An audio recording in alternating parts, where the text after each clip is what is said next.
opt-outs have become the norm for college football. We're talking about bowl opt-outs and Iowa getting hit with one on this Saturday. We'll talk about the opt-out from Iowa DB Kaevon Merriweather and what he means to this program. He's done a lot on and off the field. I really like Kaevon. Wish him all the best as he moves on to his endeavors in the league. But first, I want to tell you a little bit about Iowa Floor Covering. I've talked about this company. They're down in Bondurant. They've graciously supported this show, and I would encourage you to support them. They've got a tough core click-together 4.5 millimeter waterproof vinyl flooring on sale right now at $269 per foot with self-installation. Great for your home project, your home flooring project. Visit iowafloorcovering.com/DIY. And again, when you're supporting our sponsors, you are supporting us. Be sure to let them know that From the Hawkeye of the Storm sent you over.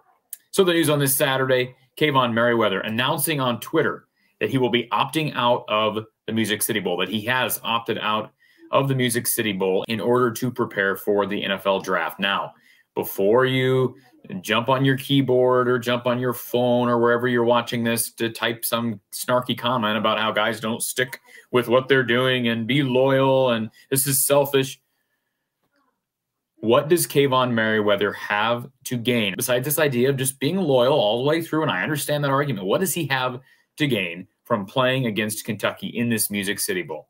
We know that both offenses are without their best players. Keegan Johnson's gone. Arlen Bruce ain't playing. Alex Padilla, Spencer Petras, neither of those guys are playing. Will Levis isn't playing. Their running back, Rodriguez, ain't playing. This is not going to be a game that's going to impress NFL scouts. I don't think there's a whole lot that Kaevon Merriweather can do in this game to really boost his stock. Now, I don't blame a guy like Jack Campbell if he decides to stay. I don't think Jack Campbell is staying through the bowl game, or I should say playing in the bowl game, in order to boost his stock. Jack Campbell's going to be a pretty high draft pick regardless, but it is risking injury. Remember last year against Kentucky in the Citrus Bowl, Tyler Linderbaum going down with that foot injury. I'm not saying that affected his draft stock per se, but that did affect some of his draft prep. And thankfully, he was able to work through that, and he's become the starting center for the Baltimore Ravens, and deservedly so. He was terrific throughout his Hawkeye career and now in the league. But Kaevon Merriweather's got an opportunity. He's a bigger guy at 6'2". We've always kind of perceived Kaevon to be that big hitter. He really just turned into a sound, strong safety. Let's remember, he was a basketball player primarily. I mean, he was considered to be a better basketball player than football player. Kirk Ferentz has even said that recently. He's kind of a late bloomer on the football field, and there's no reason to believe that he can't be a really good NFL player. And that was kind of why I was hoping he may come back for another year. Do I think he's leaving because Xavier Wampa's nipping at his heels? No, I don't. I think Kaevon ended up being maybe their second or third best player collectively on defense, all right? And I'm including Cooper DeJean, Jack Campbell. Maybe Kaevon Merriweather comes next. I know some people would say Riley Moss or Lucas Van Ness is in the conversation, Seth Benson. They had a lot of good ones. You don't become a top 10 defense in the country without great players across the board. But Kaevon Merriweather has got the potential to be a really good NFL player. And let's not forget, too, the contributions that he provided during the 2020 issues, right? There were some players that up and left. There were players that were not as outspoken. Kaevon Merriweather was at the forefront of this program as there was allegations of racial injustice and disparities. He was right at the forefront talking about how we're going to ignite change. We're not turning our backs on Kirk Ferentz to this program. We're going to ignite change. And his vocal leadership was a big part of, I think, why Iowa was able to get through. Everyone wants to give credit to Kirk Ferentz. When they were 0-2 in 2020, how about the players, the guys who rallied at 0-2 with a lawsuit pending against their coaches and rallied them to 6 straight wins?